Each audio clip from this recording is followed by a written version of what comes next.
Brilliant. Wonderful. Thank you, Matt. Thank you, Mike. It's so great, I think, to hear kind of your perspectives. It really helps us unpack a lot of what we've been talking about in terms of how community-based research can really be impactful, both on student experience, but also on communities. And I think that that's a really nice tie-in to kind of what the whole day has been about, but particularly with what Scott's panel was talking about earlier. So thank you, thank you, thank you. A couple of questions for you in terms of thinking about some of the themes that I saw through both of your presentations. And one is that there are kind of elements and ethics around continuity, right? So continuous partnerships, the continuity of starting a project and having you come in and be part of something that's ongoing, the ethics of continuity around how you all are both taking what you learned and now applying it in new places. So I wondered if you had any kind of thoughts about that, or if you saw this process. Is there something special about community-based research that kind of leads to continuity, or that kind of helps you think in different ways about that? I could go first on that. At least talking about it in reference to community-based service learning programs in colleges. I think that the continuity aspect is interesting because the continuity is actually only really the faculty and the institutions, and the partnerships between the community members who are like usually elders or leaders in whatever way, and like Shorna and Amy in our case. Um, but I think that continuity is key because in order for students to learn, even in their transient period, of what those like bidirectional and reciprocal partnerships looks like, it depends on the professors actually previously establishing those and kind of setting the precedent for what those relationships will look like. So I think the continuity is very key. However, it's interesting because the students actually don't really get to observe the continuity as much as the faculty do, but the students are the one who actually benefit from seeing that continuity more. And I also think that was unique about our program is that we had the opportunity to kind of look back at the data past cohorts had collected and also hear from their experiences first. So there kind of was also like the passing of the baton, and that a lot of the community members still remembered the cohort before my cohort in Malaysia or in Long Lamai. So that also contributed, I guess, to like the student continuity. Yeah, thanks, Matt. How about you, Mike? Well, for me, the big thing is that I do sustainability research. And when I talk about doing sustainability research, I also talk about doing research that's sustainable, that you can go back and you're not just extracting, gold or coal or any other resource from a community. And so having that continuity, being sustainable and doing your research in a sustainable way is really kind of the fundamental bedrock of these types of programs, these community-based research programs. And with this program, one of the things that is very interesting about the continuity that we didn't really touch on is that when we came back to Cornell, Shorna and Amy made sure that the previous cohorts kept being a part of the program, that they would be invited to speak whenever they spoke at Cornell, or to talk to the board of trustees about our research, or to interview prospective students who are coming into a new cohort. So we weren't just dropped off either. So Shorna and Amy made sure that we were continuously a part of the process. And I think that was really important, that they were being responsible to both communities, to the communities in Malaysia, but also the communities back at Cornell. Yeah, that's a really, really good point. I think it's all part of that kind of what is a partnership, right? And how do we maintain partnerships and in really ethical and effective ways? I think that's a really, really good point. So I have one more question and then I'll open it up to other folks as they come in. One of the things that in my office and my colleagues talk a lot about is, very often academics think about the world in two ways, right? There's like the things we know, and then there's like the things we don't know, but we're smart people, so we could know them if we tried hard, right? But I think what community engaged learning does, service learning, any of these kind of partnership research, community-based practice partnerships, they bring it into three parts where all of a sudden now there's a whole third area of the world, which is things we didn't know we didn't know. before we did this partnership or before we engaged in this relationship. And so I wondered if there was anything that you didn't know before you started or before you went on the experience and went through the program. Just another way of asking what surprised you around it.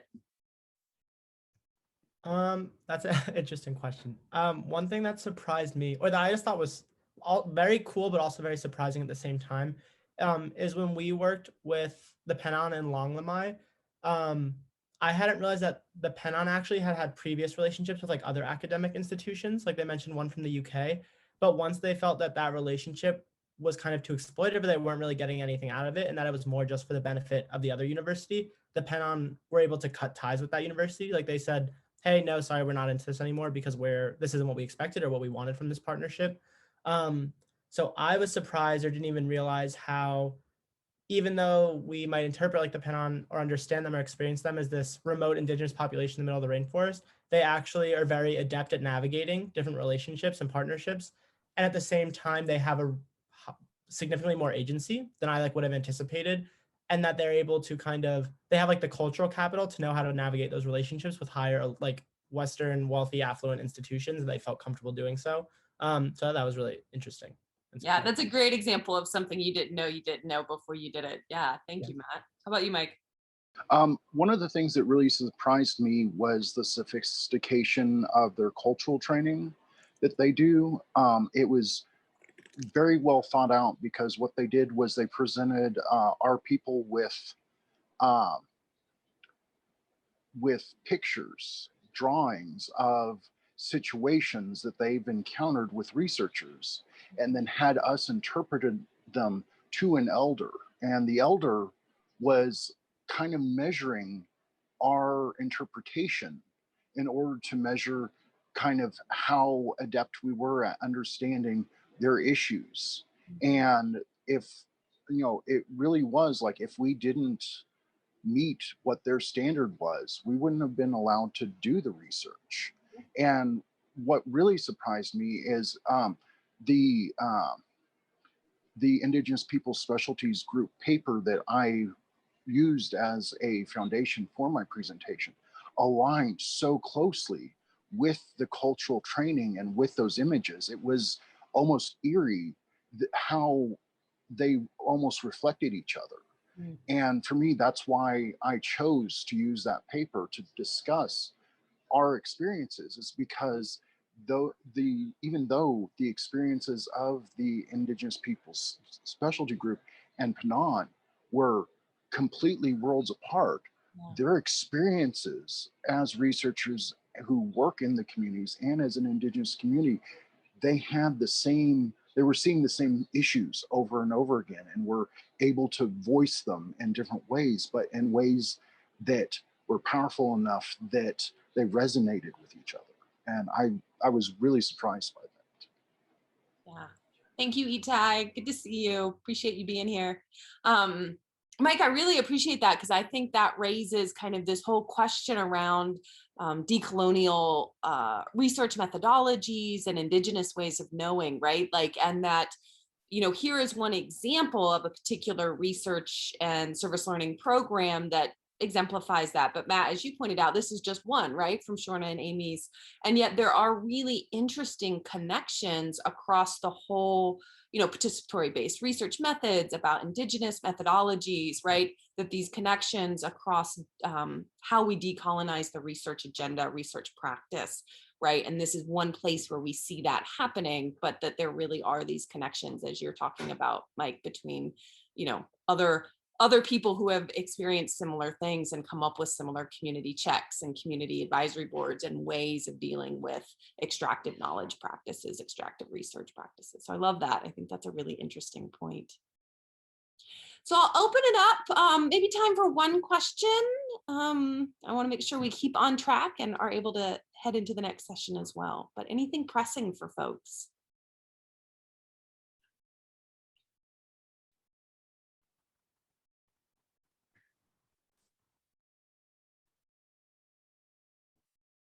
All right. Well, Shorna. Oh, I always feel like I'm asking questions, so I Me want to give too. everybody else a chance to ask questions first before I jump in. But thank you, Matt and Michael, for your presentations. It was great to hear your perspectives on participating in the program and how it's impacted you and what your experience was like. And I guess I wanted to ask for both of your perspectives on, if for students that are considering these types of programs, what advice would you have for future students of global service learning programs, having been through it, what your surprises were, what you learned, what you are taking away from it, being able to reflect on it, years past the experience. Yeah, what advice do you have for future students? I would encourage students, and this is something that I'm sure Lana would agree with too, is to kind of don't be afraid to pursue service learning opportunities that are outside of like your typical field, because the whole kind of purpose of this, even this conference, is like how there's all these different frameworks for service learning. And I think had I done a global health service learning program, I would have had the same perspective as every other graduating global health major. But because I participated in a service learning program that was like tangentially related, I think I came out with a slightly different perspective than other global health students might have. And that ultimately leads to like more diverse perspectives in the global health workforce. Similar to how even Alana was in dairy science now, but she has all this whole perspective from global development. So yeah, that's what I would say. And kind of off that, I would recommend that students really kind of be flexible and embrace the experience. One of the students that was in my cohort was in hotel management, and he ended up working on water systems, and that was completely outside of his experience. But it was so wonderful because at the end of the day, he was like, "Oh my God, this is an entire new world that I really didn't engage with." And I think by pushing yourself outside of your comfort zone, you get those really valuable experiences doing field work and doing programs like this that open up your future in ways that you would never be able to anticipate. So just like Matt was saying, don't be afraid, but also, be flexible, embrace the experience, and just kind of lean into it. And, one of the things that I told the people that in my cohort, every day is like, just remember, you're on the other side of the world right now. Just take a moment and take that concept in. You're on the other side of the world right now.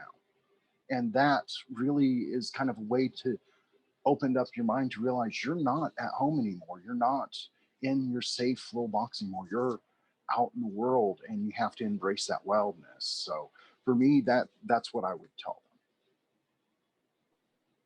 I appreciate that. Best advice I ever got before I did something like that was like, even a cup of coffee is not a cup of coffee at home. So enjoy it and make the most out of it and have fun with it. So I appreciate that a lot. Well, thank you both so much for the time that you gave for your presentations. Absolutely. If anybody needs to get in touch with Mike, that's a good idea. I can put me in as well. If anybody has questions or wants to follow up, happy to chat. And again, thanks everybody for your time and and hanging out with us. I think I'm gonna turn it back to Amy. Is that right? You're gonna take it over? Sure.